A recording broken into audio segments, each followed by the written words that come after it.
Where shall we go today? Where shall we go? Where do you want to go today? Let's explore Little Bollington. To be honest, I could really do with the number 1. I don't fancy number 2, but the only thing you can do around here is the number 3. I really don't want to do one of them out here. Fair to say that Little Bollington is in the countryside.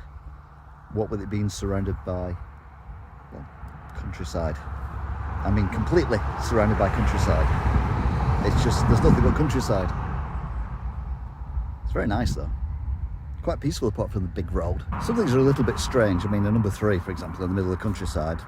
Well, I don't know, I suppose it's not that bad. But also, when you just, you know, sit on top of a van. It's not even sunbathing. I don't get it. Social distancing is very important these days, and this is the ultimate social distancing. Yeah, they're not even letting him on the boat. It's a bit cruel, but you know. It doesn't alter the fact that, actually, in the middle of the countryside, there's this canal, but I suppose they have to connect to the town somehow. But it does seem a little bit out of place, because you've got all this countryside over there, and then you've got this massive amount of water, because it's a massive, this is a big canal. I mean, that is wide. Although it's got a silly name, Little Bollington, it's actually really pretty.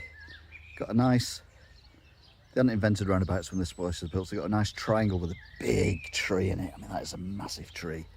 And lots of nice little cottages and things. So let's explore. One thing I noticed driving in here, which makes me think this might be owned by one person, is all the signs for the cottages and everything are all the same. They're all red with white writing on them, on a little square hanging out. And this one is a lovely thatched cottage. It says white, but it's white and black with thatch on, so it's not really a full name, is it? Although they've got a notice board, there's not a lot of notices on it. I think I found the landowner's property, and he's got a little sign as well, which says Bollington Hall Farm. You can see that. Where's he got? There it is. Bollington Hall Farm. But you're not allowed there because he's too posh. You won't let riffraff like me in. A rebel. Bolling house. They're not conforming. But next door is a field. And in the field, all I can think of is, God, I can't wait for McDonald's to open. It's a very narrow bridge, and if you want to get your bike over there, you have to put it on its back wheel and then kind of wheelie it across. And it's quite difficult. I had to help a guy a minute ago who got himself completely stuck. But I wanted to let people through so I could see what the noise was about.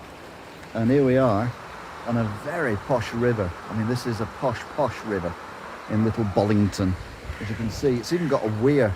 And I'm pretty sure that this house here was probably once something to do with a watermill. I don't know why I'm thinking that, apart from the fact that I've just noticed something. Obviously, I've never been here before. I don't know if you can see it or not, but around about there's a V shape. And there's a little channel coming back into the river again, so I'm wondering if that's where the wheel was once upon a time.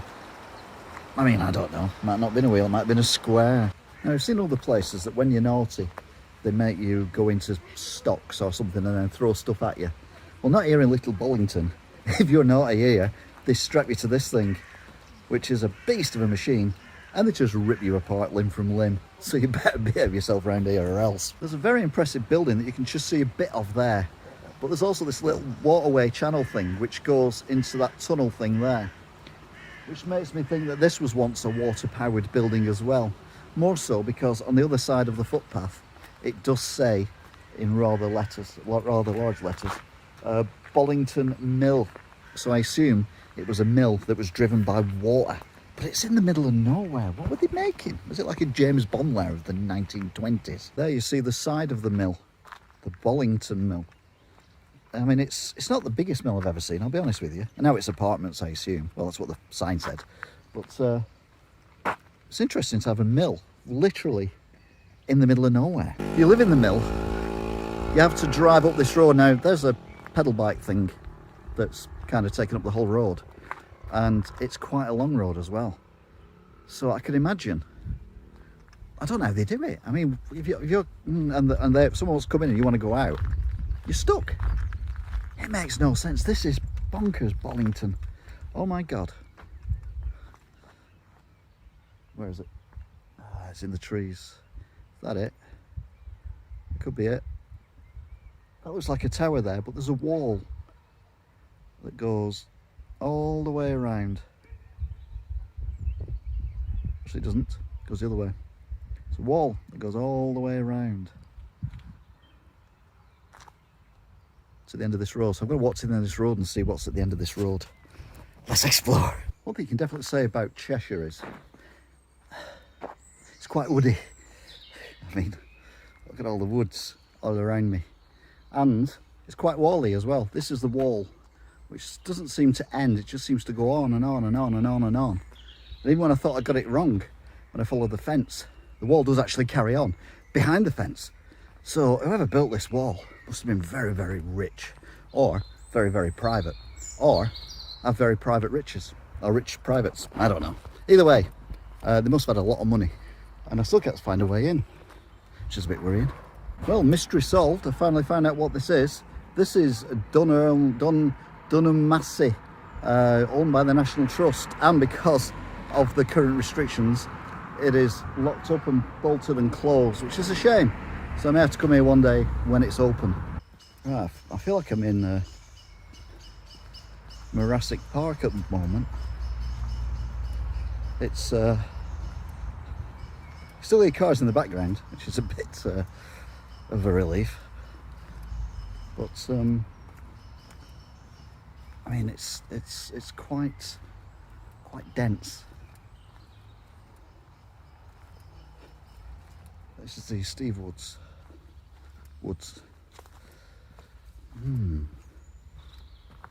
See the birds chirping away. It's quite relaxing, really. I don't begin to fall asleep.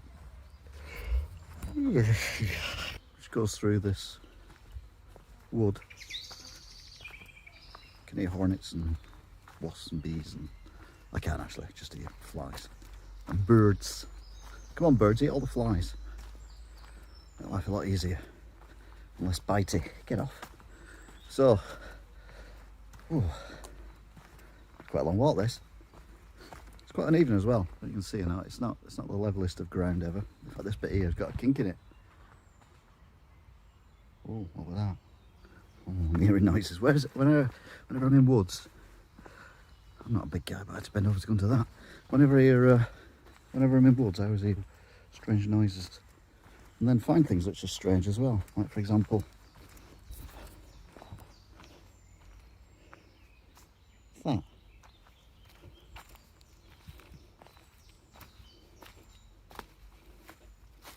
It's like some kind of torture pit. You can see or not? Yeah, God. They must hold you there before they put you on the big rack. Just come out of the woods, and as you can hear water, so there's a river down there. Someone drowning in it. But there's a massive big bridge. Why is that bridge there? That's huge. That is the biggest bridge I've ever seen in the middle of nowhere. I'm being heckled. So I'm going back in the woods, it's safer. But it's private property, that's a better view of the mill. But I still can't understand why you would build a mill literally in the middle of nowhere. It seems a bit odd. I mean, there's water in towns, there's water in places which are nearer to where other people are. Anyway, back on this really narrow bridge again. Really narrow bridge. Now the pub's shut. It's called the Swan with Two Heads. I'm not even joking, the Swan with Two Heads. We've got a little sign here, and it says, pub and beer garden closed until further notice, no entry. Dogs roaming free, do not enter. Because the dogs are that posh round here, they can read. I'm impressed. Someone else using hedge trimmers. I recognise the notice. God, I've heard it enough recently. Here we've got another red sign, but this one says the old post office. It's now a bed and breakfast, but it couldn't be a post office anymore because look how far the village is. The village is like 2 miles that way. So you want to post a letter, you might as well walk to the address and just shove it through a letterbox yourself. Now this is disappointing, isn't it? I mean, I know pubs are shut at the minute, but this one looks like it's derelict. And it's really nice. And it's got everything going for it. It's got a prime site. It's on a main road. And well, okay, it's not very busy, but that should be open, or it should be something, even a house or something like that. It's too nice. Unbelievable. Unbelievable. So you've got to come somewhere that's actually got some surprises and is actually quite nice and wooded and watered and fieldy as well, and very agricultural. Very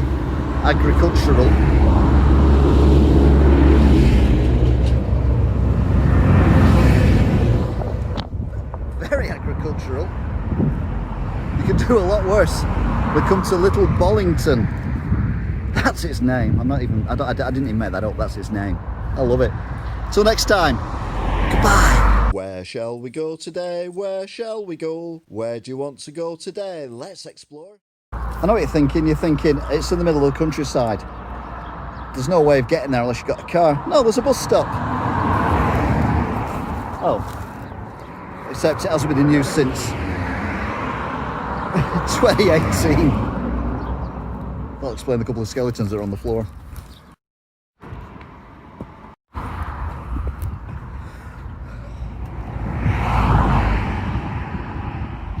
Okay then, this spoof comedy video was filmed on the 25th of May 2020 during lockdown, but a lot of restrictions have been lifted, which is why I'm able to come this far away from home. Although it's not that far. Where is it? Let's get the bank on and follow that up.